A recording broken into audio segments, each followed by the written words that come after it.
Cara, eu estou pagando com a língua e não é pouco, não.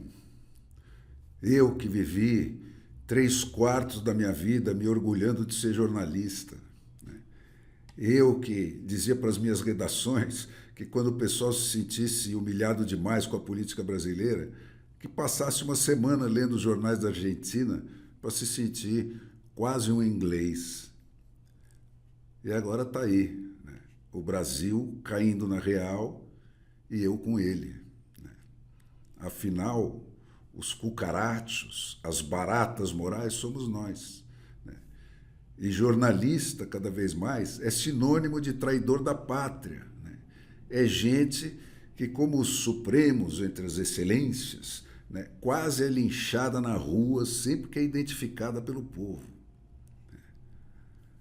O que sobrou, gente, desses 40 anos ininterruptos de sabotagem do batalhão da censura foi uma multidão de cabeças absolutamente jejunas de qualquer referência da história da luta da humanidade contra a opressão, se equilibrando sobre instituições tão solapadas nas suas fundações que bastou um único cara bater o pé com força que o chão tremeu e o castelo de cartas da democracia brasileira desabou inteiro de uma vez só, sem que haja nem repertório, nem vocabulário nas cabeças feitas capaz de identificar e de descrever esse tipo de desastre. O Brasil caiu na real e eu com ele. Democracia no Brasil, gente, sempre foi só um jogo de palavras. A classe média meritocrática, aquela que se fez trabalhando, pegou carona na outra, a da privilegiatura, que é essa que escreveu uma Constituição para tornar a cláusula pétrea todos os privilégios dela.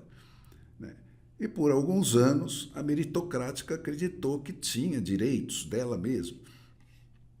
Mas agora que a lembrança da última trapaça dela, que foi aquela que falhou lá em 64, está devidamente apagada da memória nacional, a privilegiatura já sente que pode parar de fingir e voltar ao de sempre.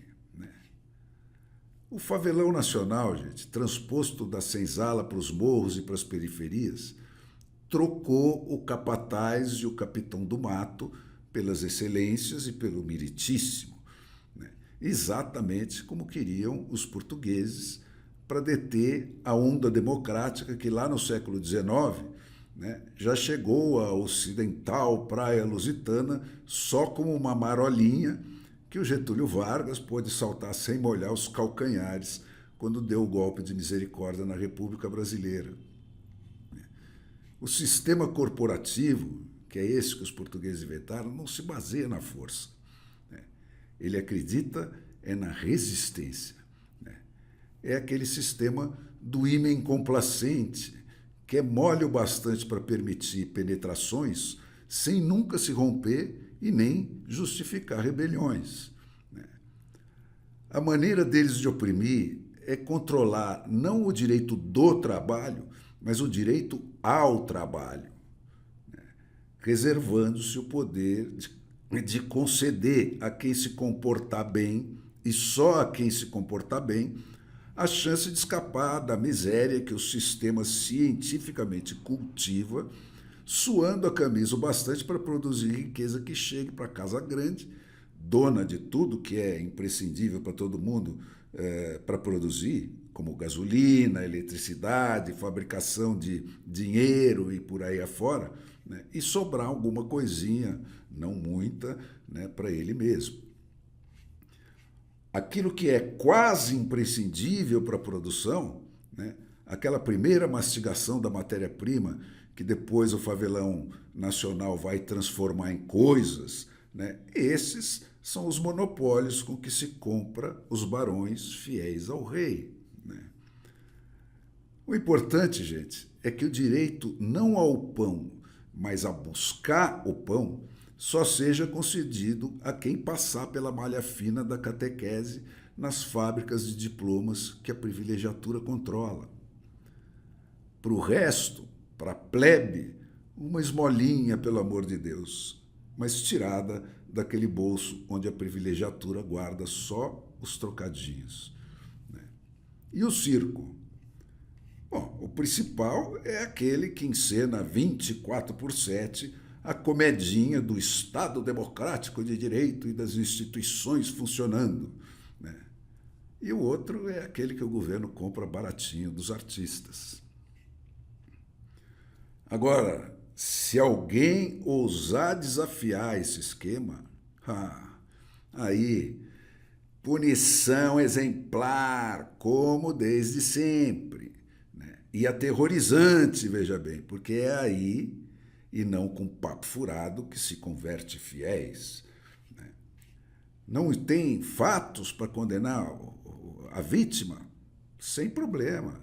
Faça ela provar que não houve pensamentos, que eu quero ver quem consegue. Ponha-se os falsários da igreja eletrônica em peso, gritando contra os hereges. Prendam toda a oposição. Caçem os mandatos e a voz dela. Né? Degredem todos para uma ilha perdida. Não se pode duvidar dos santos. Arranque-se tudo da descendência deles. Salguem o solo onde eles nasceram. E aí, ameace com isso a gente em volta deles, que eu quero ver se os fatos não aparecem. Então, gente, provada a culpa, quebrem um por um todos os ossos do corpo desse cara em praça pública. Né? Façam isso durar, queimem o que restar na fogueira, mas com o otário ainda vivo e gritando. Né? E chame-se o inquisidor de santo e a Inquisição de última defesa contra o demônio. Justiça eleitoral, a justiça da democracia. A justiça da democracia. Cara, não fosse a indignação e o nojo, eu morreria de tédio, né, de ver de novo esse primeiro filme de toda a história dos filmes sobre a opressão do homem pelo homem. Né? A pequena parcela da humanidade que cansou de ser idiota botou patrão nessa canalha. Né? Inverteu esse jogo. Entre eles, agora, é a maioria que controla o direito da minoria eleita ao trabalho de servi-la e de servi-la bem. Né? Voto distrital puro para acabar com a trapaça na hora da decisão, né? Retomada de mandatos, o famoso recall, iniciativa, referendo e controle direto do judiciário na hora de decidir. Os governados mandando nos governantes. Eles, e não nós, né, nos pedindo para deixá-los continuar ganhando pão. Né? Isso, gente, melhorou aquele pedaço do mundo para infinitamente mais gente do que piorou. Né? E eles puderam continuar sofrendo a pena de serem humanos, falíveis e mortais neste vale de lágrimas, mas agora na abundância em vez de na miséria. Que pena que o Brasil resolveu engatar a ré. Quem sabe um dia a Argentina ainda nos salva.